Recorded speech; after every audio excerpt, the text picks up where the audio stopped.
And I think that we should just do that. We should wish for snow every year on the Super Bowl so we don't have to worry about going to bed. I've always thought, man, why do they have to start so late?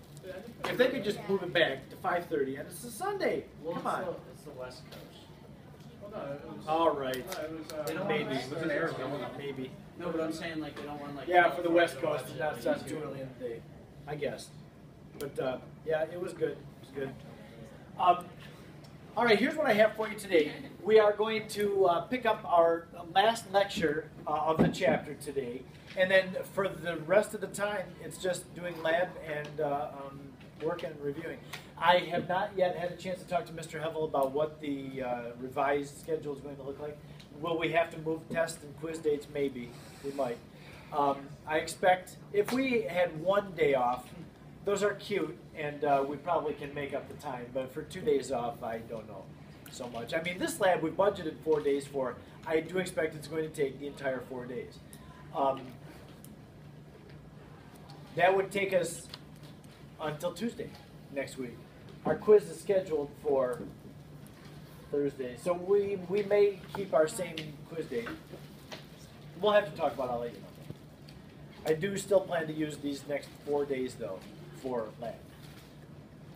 The lab has 3 major components to it. Each component, though, it has parts inside of it. So, yeah, I mean, it's long.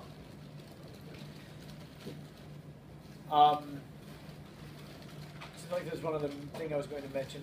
Oh, just the fact that if you squandered these last 2 days, if you didn't recognize, wow, this is a good chance for me to do a few more of the chemistry problems, shame on you. Every single problem is like 4 problems. 25 questions, it's like 100 questions. One of them took up like half my notebook, like, okay, no, one half a page. It's 1 page. Yeah, those titration curves where you have 8 data points to find pHs for. Yeah. You did some of those, though? It was like 8. And the last thing is indicators. We're going to do that now. I don't think there were any exercises about diprotic acids. No, there weren't. Go ahead. You can go all the way around the room. We can see who's here today. Everyone. Marat Chem, Shruti Chem, Andrew Chem. More Andrew Chem. Whoa, And Nathan Chem in there. That was close. Okay. Nice. And who do we have? Who's taking the... And Ellen Chem.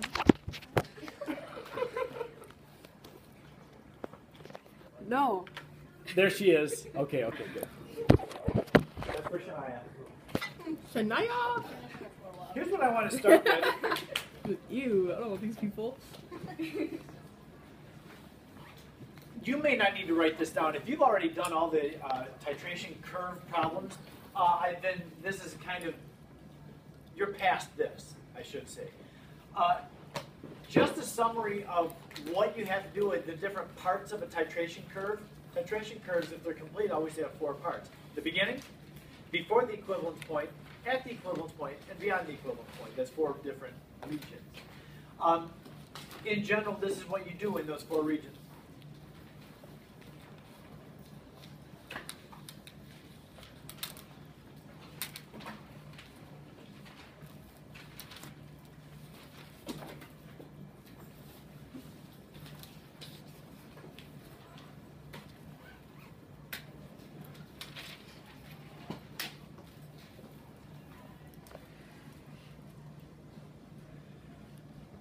So I'm going to pause for anybody to write that down that wants to, but if you don't want to write it down because you're past it, then don't feel bad.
Are we okay with it? You guys still ready? Go ahead. This is why I should be. No, honestly, when I gave the camera to Ellen, I thought that it would keep her out of trouble. That, oh, now Ellen is going to focus. And What happened? Okay. Zoom.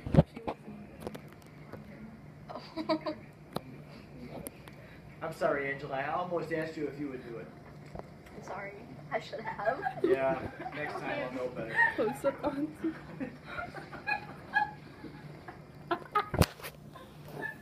We're just doing some class. Some Okay. class. While we wait, right? Close-ups. Close-ups. That's what they are. Mr. Clary. Good morning. Close up.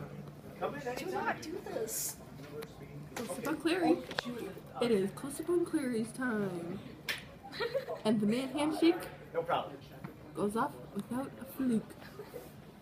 Shall we move on? All right, let's talk indicators. Let's stop indicator. Ellen, you ready for this? Ready.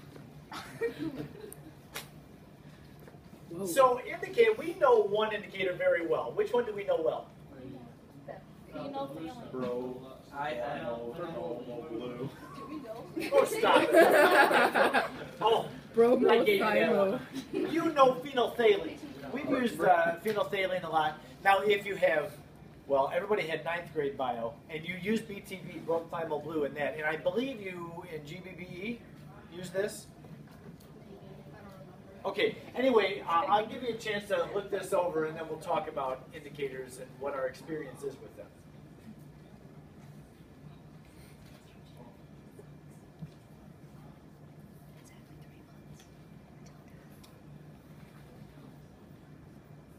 What does HIN mean? It's indicators are weak acids, so it's H in its conjugate base. Oh, okay. Okay, just IN for specifically for indicators.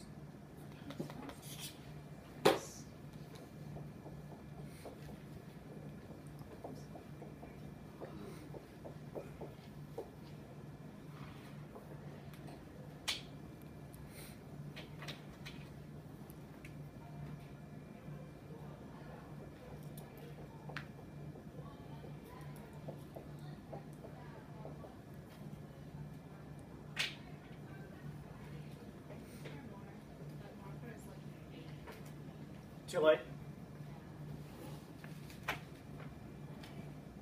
Let's take care of that. Can you not even read it? I can read it. Okay. Back, and I've got several sophomores I know in the class. This hopefully is fresh enough in your mind. You did a lab last year in freshman bio with bromothymol blue. I hope you did. I think you did. I'm asking you, which lab did you do and had bromothymol blue? You were looking for a color change.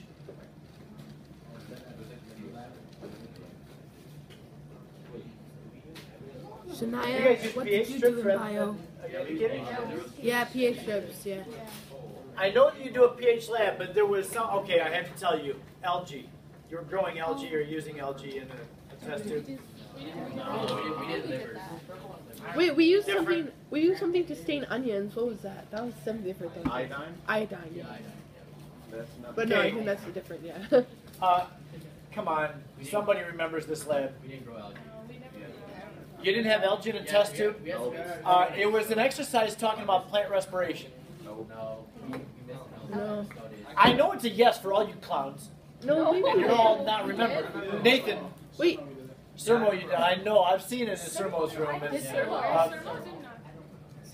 Moret, stop it. Okay, so anyway, Moret, now let's talk bio. about, Let's look at we know Moret. enough about this that Mr. Hubble has been it- spotted. Close up. Andrew did do it. Yeah, if you had Anderly, I'm not Anderly gonna make hater. any bets about that. I had You did Anderly. too? Yeah. Great guy, but I'm not sure. Peter Anderly. No, he just put the notes up and started talking. No, his. Yeah. About his whole Right war here. stories and that kind of thing. Yeah. He didn't Anyway, And there's Brian Lee. the plant respiration lab, they were showing how plants take in CO2 and they give off oxygen as a part of photosynthesis. And you I think you're supposed to take some algae and put it into water, and then add some bromothymol blue. And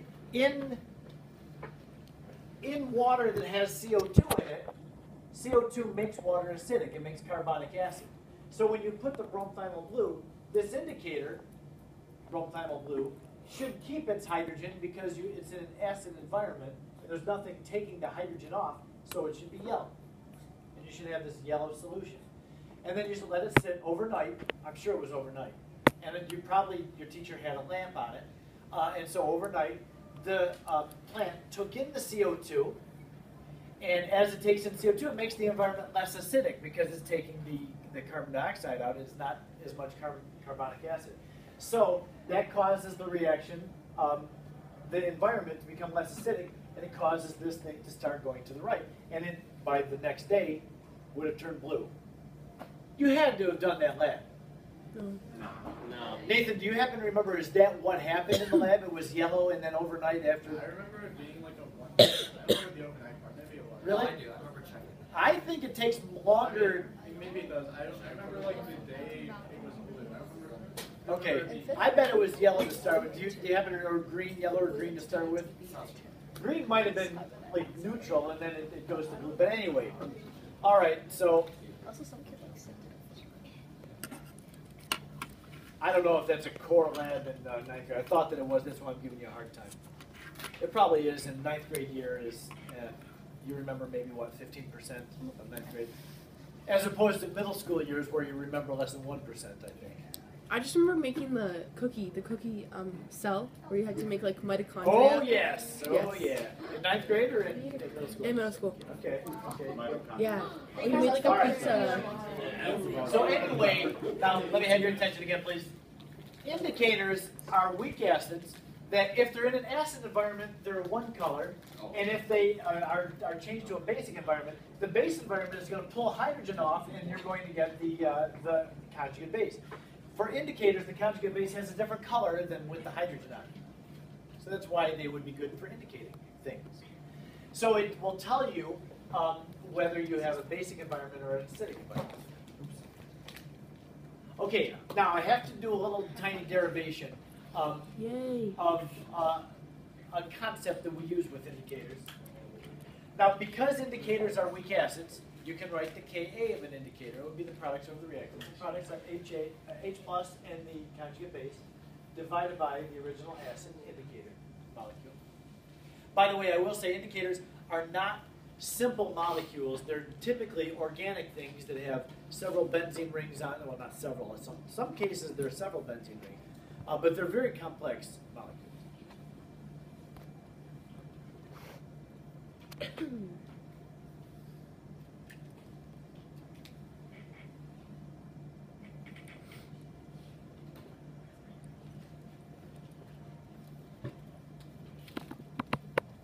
I'm going to take this relationship, Ka equals products over reactants, rearrange it just a little bit, and I'm going to take, and this is kind of unusual, you haven't seen me do this yet, but I'm going to take the H plus and move it over with the Ka. So you got Ka over H plus equals base over acid. This is the acid, this is the conjugate base.